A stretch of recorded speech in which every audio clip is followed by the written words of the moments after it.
Chris here with Asaad, HYPE LG.com. Alright, Asaad from North Philadelphia. I'm the vessel for my community, my environment, to show that, you don't have to be sluggish, you don't have to shoot people up to get out how you feel. You don't have to fall for the fads. I'm basically the soldier in the fight for individuality and fun. Asaad. I mean, my environment, I say, inspired it the most. Just going off of everything I saw and not like exposing them like blatantly, like I seen a nigga get popped yesterday. Nothing like that. I'll take that and then channel it into something positive. That's as far as just like influences. Musically, of course I looked up to the Tribe, Doom, Dilla, just a lot of the the backpacker, the whole group. The Tribe mainly. Doom is my favorite rapper. And Dilla is one of my favorite beat makers. So that's pretty much. Yeah, I mean the earth. That's my biggest inspiration, man. Just nature itself. I think it's dope. As far as littering, if flowers are just about that whole pollution and all that shit. I just take all that shit. Even I look at women in makeup and I'll be like, all right, cool, that's dope. I'm gonna rap about that. Yeah.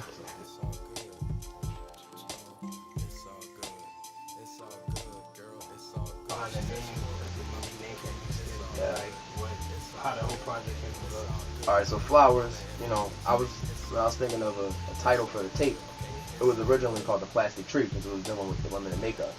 But then I was just like, that's a little bit over people's heads. Why not do something that just everybody knows, everybody loves? Flowers. Everybody loves flowers, you know what I mean? And, it's so deep. Like, flowers is almost it's like a symbol for life. It is life. You know what I mean? Just the things that flowers go through with seasons. You know what I mean? They change. Some of them are ugly. Everybody imagines that they're pretty and everybody thinks they smell good, but that's not necessarily true. So I figured and then most of the tape is dealing with earthly things, pollution and all that shit. So I mean, basically flowers means the growth of life and the growth of man, and the metaphorical way for flowers and just everything we go through.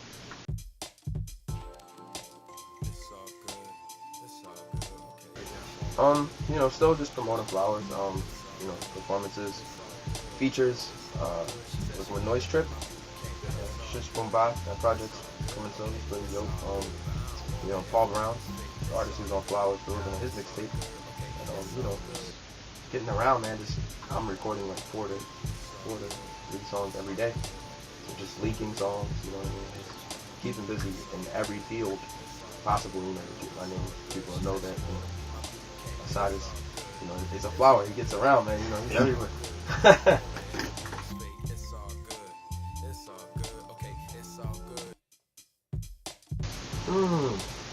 That's a good one. National. I probably. Let's see. It's out now or is whenever. Living. Danger Mouse. Danger Mouse as far as national wise. I think his vision is really locally? You mean Philadelphia locally or? Yeah, Philly. Paul Brown. I mean, I'm working with him now. Does that count or someone I haven't worked with? No, that can count. Yeah, Paul Brown. He's my local. He's my favorite person to work with. We meet halfway. That's rapper wise. I mean, production wise, I wouldn't consider Noise Trip local. I love working with them, as well as my 2 producers, Track and Each and right.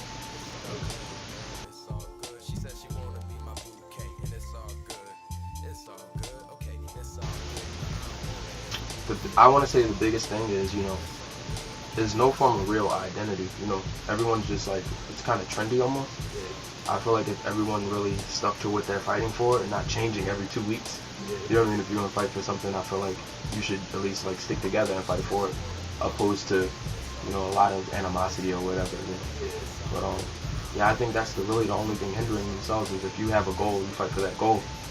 If you have 17 goals and you're coming up with 17 new goals every other day, it's going to be hard to tackle all of them, you know what I mean? So I feel like they should just shoot for what they really want. you know, because the talent's there. Yeah. You know, it's not a question of the lack of talent. You know, it's just the vision and the work behind it. Another thing is people should stick together a little bit more. Yeah. I feel like every other day I'm hearing someone dissing each other. You know what I mean? So. Yeah, definitely.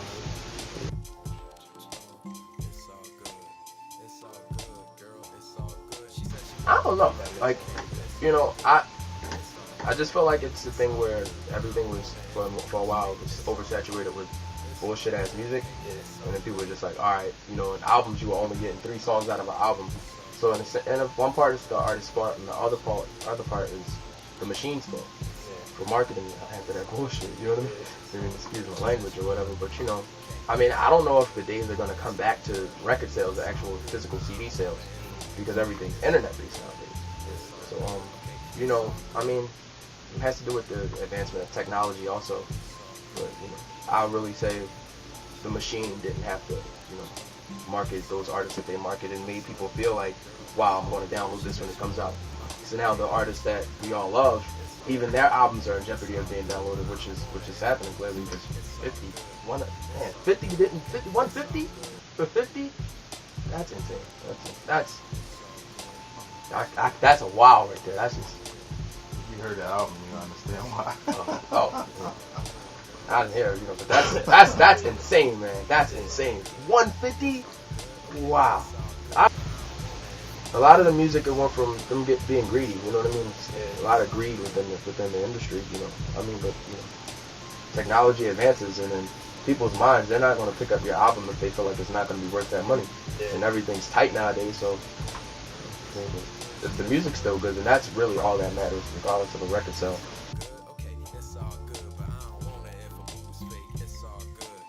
We about to get into this. So I love toys. I'm 18. You know, but I like to have that, you know, that aesthetic of when I was a 7-year-old. You know what I mean? It was all about toys. It was living stress-free. I never worried about nothing. It was just like, I'm gonna go home and play with my toys. So in the same sense, now I don't play with them like, you know. Just keep. I collect them. You know, I collect bear bricks. You know, Yeah, I was about to ask you. bear bricks, Kid bricks. Yeah, Kid Robot's dope. Monies, Gunnies, Lavix. I even have a nice collection of Army Men. A lot of gargoyles. Pokemon. I love Pokemon, man. I have to like nerd out.